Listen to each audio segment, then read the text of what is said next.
लेखक हैं विजेंद्र कुमार कर्ण। इन 10 दिनों में बिंदिया हड्डियों का ढांचा बनकर रह गई थी। पंकज हर दिन उससे मिलने आता, उसे दूर से देखता और चला जाता। इस बीच उसके घर में भी बात होने लगी थी कि बिंदिया पागल हो गई है। पंकज को दूसरी लड़की के बारे में सोचना चाहिए, लेकिन सच्चा प्यार बहुत जिद्दी होता है, बहुत ही जिद्दी। उसे बिंदिया को ठीक होते देखना था। उसे एक बार फिर से उसका हाथ पकड़कर उसके साथ घूमना था और उससे धूमधाम से शादी करनी थी। कितनी मुश्किल से उसने अपने घर वालों को बिंदिया से शादी करने के लिए मनाया था। पंकज का मन बहुत अशांत हो गया था। बिंदिया की दोस्त दीपा ने उसे कई बार फूट फूट कर रोते देखा था।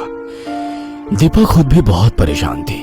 पंकज, हिम्मत रखो, बिंदिया जरूर ठीक हो जाएगी। उसे ठीक होना ही होगा, तुम्हारे लिए, हमरे लिए। 1 महीने बीत गए। बिंदिया अब जिंदा लाश बन गई थी। इस बीच पंकज उसे ठीक करने के लिए हर वो जतन करता रहा जो वो कर सकता था, चाहे वो नए डॉक्टर हो या कुछ और। इस क्रम में वो एक अघोरी से मिला। जलती चिताओं के पास शमशान में उस अघोरी का आशियाना था। जब पहली बार पंकज उस अघोरी से मिला था तो वो अपने दोनों पैरों को ऊपर कर शीर्षासन की अवस्था में आंखें बंद कर कोई मंत्र जाप कर रहा था। उसका पूरा शरीर भस्म से ढका हुआ था।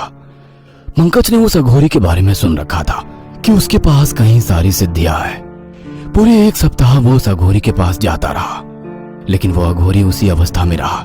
एक दिन उसने भी ठान लिया कि जब तक कि वो उस अघोरी से बात ना करे वो घर नहीं आएगा। पूरे 48 घंटे वो उसे शमशान में भूखे प्यासे रहा। फिर एक दिन, बहुत ही जिद्दी है रे तू, बहुत ही जिद्दी है। सुन, अपने प्रियतमा के बाल काट कर लाने होंगे तुझे जब वो गहरी नींद में हो। और ये शमशान की मिट्टी है ना, इसे उसके तकिए के नीचे रख देना बिना उसे बताए। जब तुम उसका बाल लाओगे तो फिर ये मिट्टी भी मेरे पास लेते आना। तुझे सब पता चल जाएगा किसने तंत्र किया है तेरी प्रियतमा पर। और हाँ, किसी को भी नहीं पता चलना चाहिए कि तू क्या करने वाला है। अघोरी ने जो कहा था पंकज ने वही किया।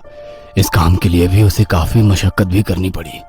बिंदिया के घर वालों को उसने किसी तरह मनाया कि वो एक रात बिंदिया के साथ रहना चाहता है। अघोरी के कहे अनुसार आधी रात को उसने उसके बाल काटे। जब वो उसके बाल काट रहा था तो उसकी आंखों में आंसू थे। ये सब हम इसलिए कर रहे हैं कि तुम ठीक हो जाओ और हमको ये पता चल जाए कि वो कौन है जिसने हमारी बिंदिया का ऐसा हाल तंत्र के द्वारा किया है। अगले दिन सुबह होने और बिंदिया के जागने के पहले उसने शमशान की मिट्टी उसके तकिए के नीचे से निकाली और शमशान की ओर चल पड़ा। काफी देर तक उन बालों और मिट्टी को अपने हाथ में लेकर वो अघोरी कुछ कुछ बड़बड़ाता रहा। अरे बाप रे बाप, कोई इतना कैसे गिर सकता है? बहुत भारी तंत्र हुआ है इस पर, बहुत भारी। इस लड़के के शरीर के किसी भाग का इस्तेमाल हुआ है इस तंत्र के लिए। शायद उसके बालों का। तंत्र का ये सबसे विभत्स रूप है। वो बच्ची नहीं बचेगी, नहीं बचेगी। ऐसा काहे कह रहे हैं आप? ऐसा मत कहिए। देखो, सत्य को स्वीकार करो, और सत्य यही है कि वो तो शादी के दिन ही मर गई थी। वो जिसे तुम जिंदा देख रहे हो ना, वो तुम्हारी प्रियतमा नहीं है।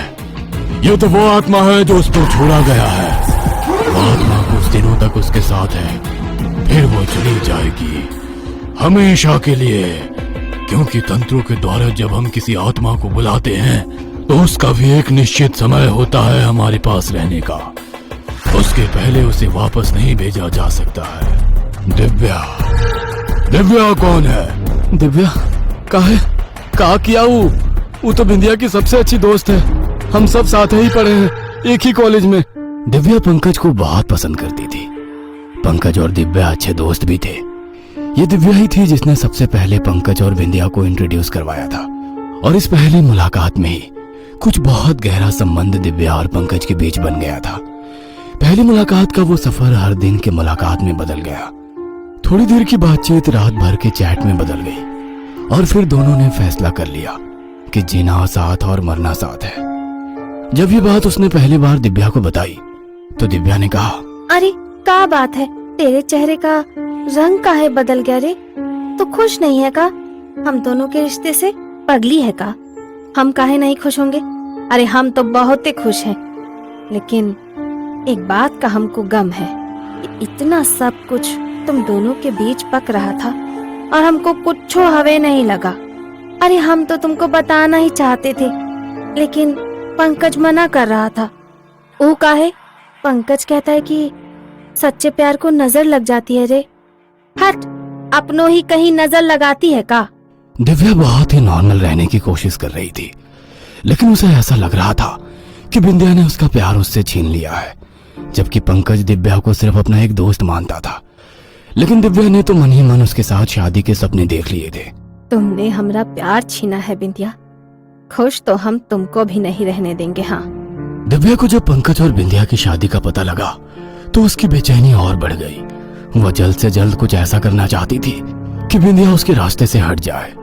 दिव्या के दादा एक तांत्रिक थे। उसे अपने दादा के जरिए तंत्र की कई गूढ़ बातें पता थी। उसे पता था कि तंत्र में वो शक्ति है जो असंभव को संभव कर सकती है। उसने तंत्र के बारे में एक बार फिर से खूब पढ़ना शुरू किया, इंटरनेट पर दादाजी की किताबों में, और फिर उसे तंत्र के सबसे विभत्स रूप का पता लगा। इसमें जिस पर तंत्र करना होता है उसके बालों को या नाखून को आधी रात के बाद बिना उसकी जानकारी के काट लिया जाता है और फिर शमशान में उन बालों को या नाखून को एक छोटे से गड्ढे में गाड़ दिया जाता है। लेकिन वो गड्ढा किसी हथियार से नहीं बनाना होता है। उस गड्ढे को बनाने के लिए अपने नाखूनों का इस्तेमाल करना होता है। बिंदिया के नाखून लाना तो लगभग असंभव था, लेकिन उसके बाल तो लाए जा सकते थे। यही सोचकर एक दिन दिव्या ने बिंदिया से कहा, यार एक बात पूछना चाह रहे थे। मम्मी पापा परसों कहीं बाहर जा रहे हैं, हम घर पर अकेले रहेंगे तो हमको बहुत डर लगेगा। हम सोच रहे थे कि क्यों ना हम तुम्हारे यहाँ 2 दिन सोने आ जाएं। तो इसमें पूछने वाली बात का है?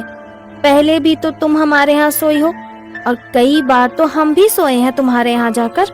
अरे पहले का बात अलग था ना। अब 3 दिन बाद तुम्हारा ब्याह होने वाला है, सारा तैयारी हो रहा है और ऊपर से तुम रात को पंकज से तो बतियाती भी होंगे ना। अरे तो 2 दिन नहीं बतियाएंगे उससे, वैसे भी अब तो पूरा जीवन उसी के साथ ही बतियाना है ना, तो क्यों ना 2 दिन तुमसे ही जी भर के बतिया लें। दिव्या की चाल कामयाब हो गई थी। वह उसके यहाँ रुक गई। आधी रात के बाद जब बिंदिया गहरी नींद में सो गई तो दिव्या ने कैंची से उसके बाल काट लिए और उसे अपने पास रख लिया। यही नहीं, उसने जानबूझकर बिंदिया के पास से लोहे की एक चाबी जो वो इन दिनों हमेशा रखती थी उसे चुरा लिया और कुएं में फेंक दिया। बिंदिया, पंकज हमरा है, सिर्फ हमरा, उसको कोई हमसे छीन नहीं सकता। शमशान से जब पंकज वापस लौट रहा था तो उसके पैर बहुत भारी थे। ऐसा लग रहा था कि किसी ने बहुत भारी पत्थर बांध दिया हो उसके पैरों में। वो बिंदिया के घर पहुंचा, लेकिन बाहर लोगों की जमा भीड़ देखकर उसका कलेजा जोर जोर से धड़कने लगा। अपने आप को संभालते हुए वो किसी तरह उसके घर में घुसा तो दिव्या भागती हुई उसके पास आई और जोर जोर से रोने लगी। पंकज, पंकज सब खत्म हो गया है, बिंदिया मर गई हम लोगों की बिंदिया मर गई। अरे ये बहुत गलत हो गया रे, बहुत गलत। बचपन से हम दोनों साथ साथ खेले थे, साथ पढ़े थे, सब कुछ साथ किया था, लेकिन देखो हमको छोड़कर चली गई बिंदिया। पंकज दिव्या की बातों का कोई रिएक्शन नहीं दे रहा था। वो बिंदिया के कमरे में गया और उसके मृत शरीर से जाकर लिपट गया और जोर जोर से रोने लगा। उठो ना, उठो ना, काहे सो गई तुम? उठो, तुमको कहे थे ना सच्चा प्यार को नजर लगता है, तुम मानती नहीं थी। अब हम क्या करेंगे तुम्हारे बिना इस दुनिया में? जानती हो, एक अंगूठी खरीदे थे हम कि तुमको वो सुहागरात पर देंगे, लेकिन साला शादी नहीं हुआ हम दोनों का, तो सुहागरात कैसे होता? लेकिन वो अंगूठी अभी वो है हमारे जेब में। हम तुमको पहनाना चाहता हूँ वो अंगूठी, पहना देना। बोलो ना, पहना दे। अरे बोलती काहे नहीं तुम? ऐसे तो बहुत बकबक किया करती थी, अब क्या हो गया तुमको? तो बोलो ना। पंकज ने अपनी जेब से अंगूठी निकाली और दिव्या की उंगलियों में पहनाने लगा। उन उंगलियों में जो बेजान थी। वहां का दृश्य देखकर सभी की आंखों में आंसू थे। तभी पंकज ने कहा, देखिए, हमारी पत्नी मर गई है, हमको थोड़ी देर इसके साथ अकेला छोड़ दीजिए ना। हम आप लोगों के आगे हाथ जोड़ते हैं। पंकज की गुजारिश पर बिंदिया के परिवार वाले वहां से हट गए।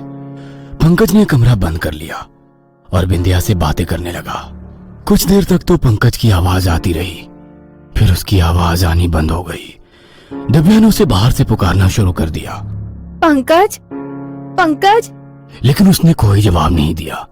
दिव्या भागी भागी बिंदिया के माता पिता के पास गई और पंकज द्वारा दरवाजा नहीं खोलने की बात बताई। वे सभी घबरा गए। उन्होंने भी बाहर से बहुत आवाज लगाई, लेकिन पंकज ने कोई जवाब नहीं दिया। हमें दरवाजा तोड़ना पड़ेगा। बहुत मशक्कत के बाद दरवाजा तोड़ा गया। पंकज बिंदिया के बगल में मृत लेटा हुआ था। उसकी कलाई की नस कटी हुई थी, जिससे खून अब भी टपक रहा था। पंकज की ऐसी हालत देखकर दिव्या को सदमा लग गया। पंकज और बिंदिया को मरे हुए 6 महीने हो गए हैं। दिव्या मेंटल असाइलम में है और कभी कभी जोरों से चिल्लाती है, पंकज, पंकज, पंकज, पंकज, पंकज।